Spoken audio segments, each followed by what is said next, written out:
Hello, everybody. It is I, your friendly neighborhood INFP, and let me know if you like this version of where I'm sitting now versus where I was sitting before. You can see a little bit more of me. It's, really up to you. But besides that, let's get into the video. MBTI has been put under scrutiny quite frequently for many different reasons. There are many reasons why people hate it. There are many reasons why people love it. Myself being obviously of the group that loves it for many different reasons, some of which I have mentioned in previous videos.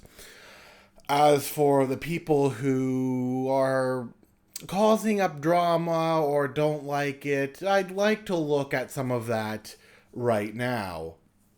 The first and foremost is how people will say that there is no scientific basis for it, that it's flawed. Now, I don't know how much people realize, but most personality systems in and of themselves are flawed. In fact, even science itself is flawed. That's why science exists, to find those flaws, figure out how to fix those flaws, and how to make those flaws better. That is a kind of way to put how science works. It is a period of observation to see whether or not a thing, person, whatever, acts a certain way and conducts evidence and continual evidence to see whether or not it is always the same. And it would be kind of interesting to see if one could take supposed 16 personality types and do scientific experiments with them and see how each of them do. Because, that is the purpose of science, to consistently do something over and over and over again to get a kind of conductive result.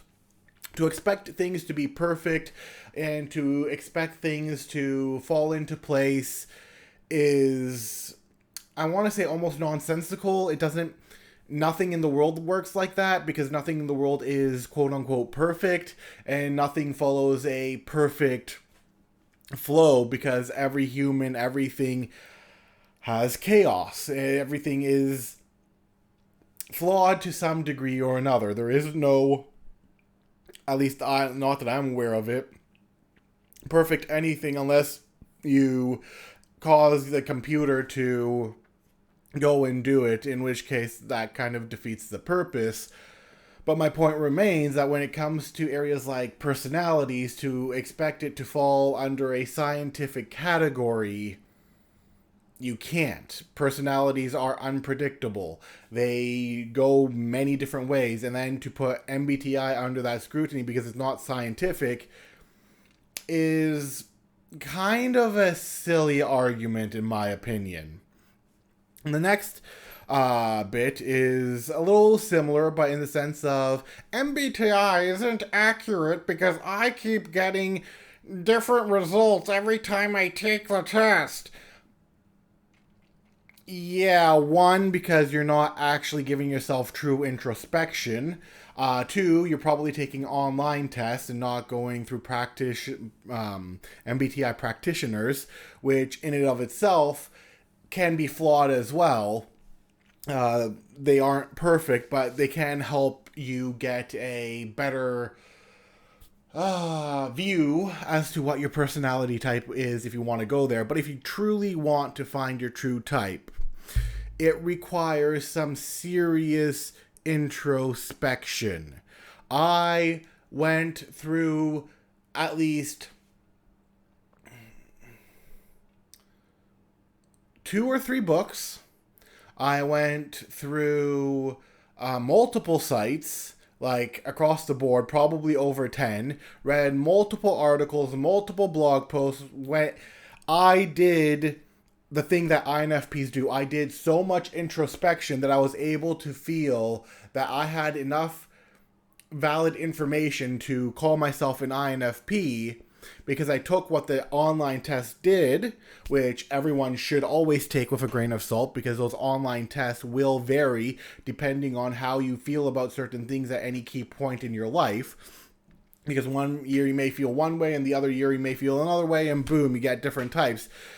And that's not how it should be done. It should be done with a serious side of introspection, of wanting to learn more about yourself and wanting to learn more about others, to where you're able to have a deeper understanding that you didn't have before. And to claim it is bogus just because you keep getting various different personality types is kind of silly. I'm just saying.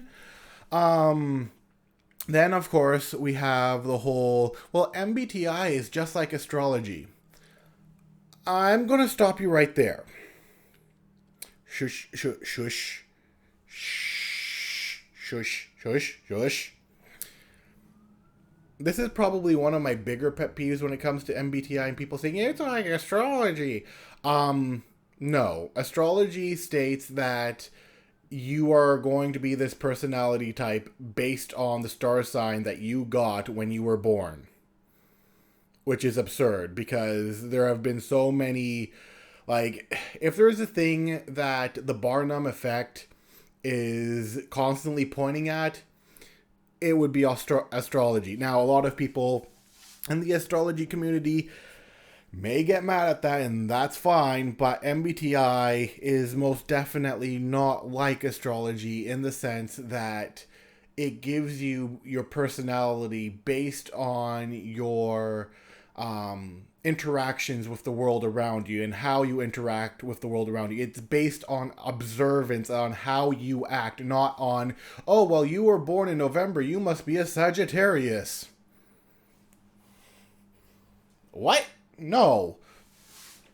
And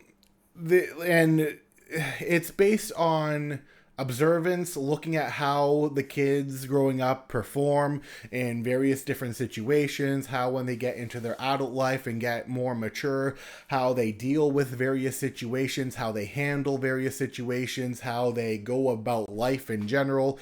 It is a very speculative system that is based on observance of the circumstances a person has been put in, that then brings them to where they are later on in life. And you can find a child's personality type. However, most of the time you aren't going to get a conclusive personality until after they stop being teenagers, because, you know, the hormonal imbalance and everything going haywire. You may think your kid's an extrovert one moment and then find out in the future they're actually a massive introvert.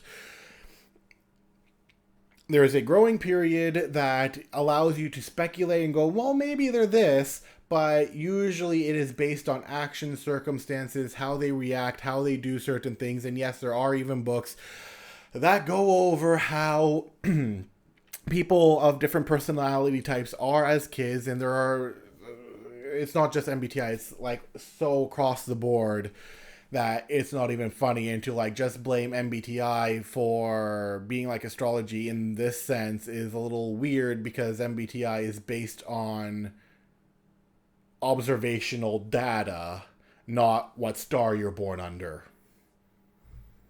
Nor does MBTI predict the future. Just saying. Then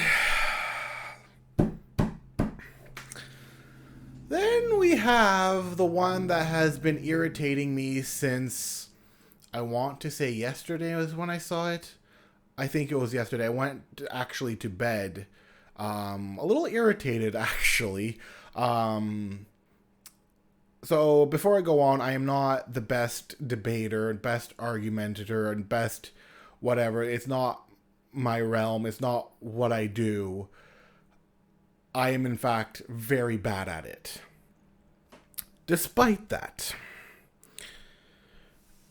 people have decided to say that Isabel Myers-Briggs was a racist.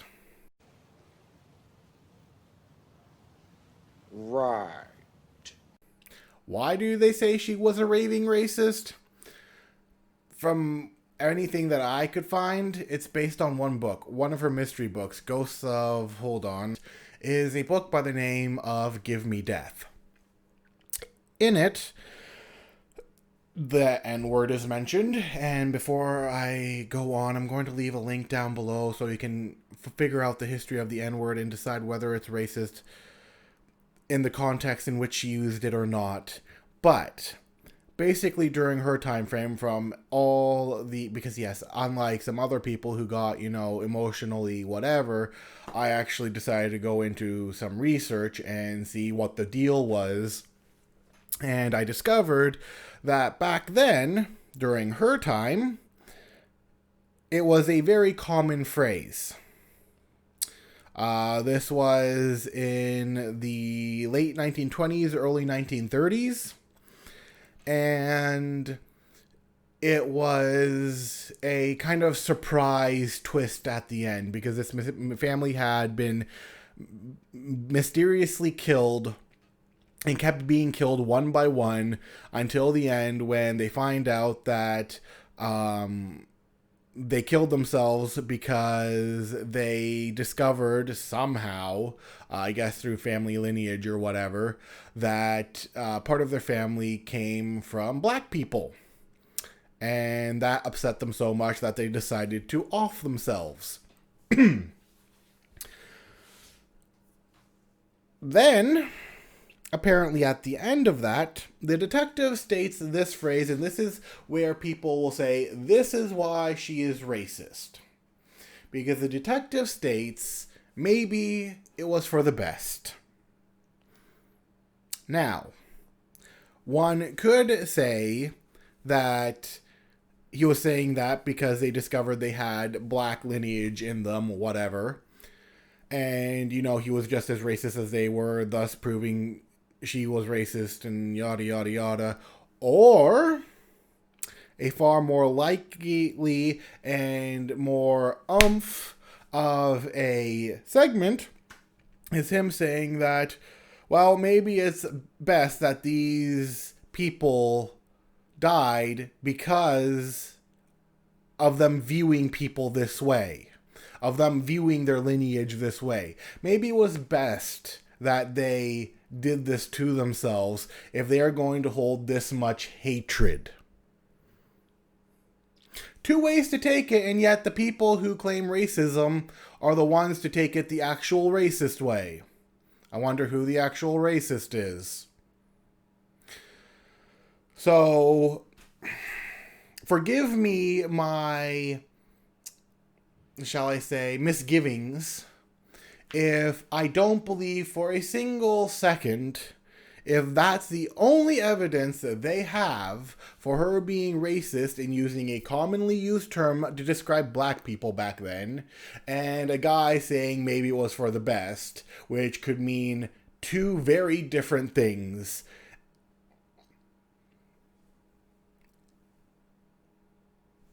Seems a little petty to me. Like, if you're going to go that far into it and cause the end of that book, which as far as I know, it's only one that she wrote that was like that, and I have seen no evidence whatsoever anywhere else aside from this one book that could ever show that she was racist, that like racial baiting and saying things are racist of things you don't like, and like not looking back at history and not seeing how things were,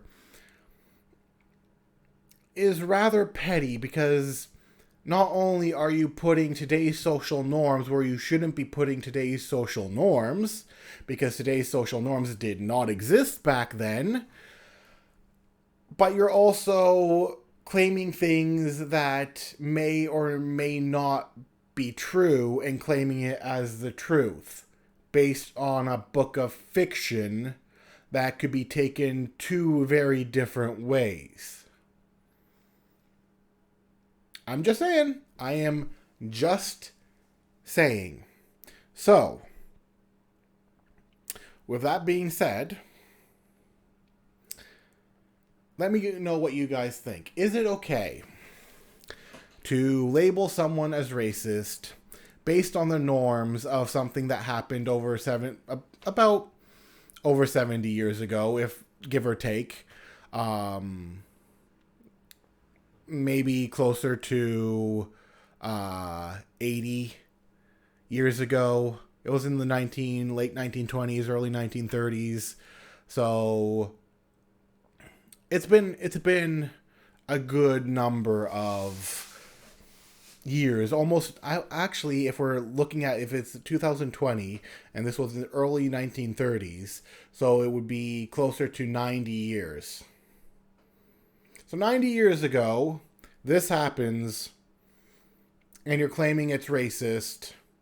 Do you think that's fair to put today's expectations way back in the past when things were very different, when you couldn't even swear lest you get into even more trouble than today where everybody swears like a sailor? Let me know what you think. I personally think it's rather silly and kind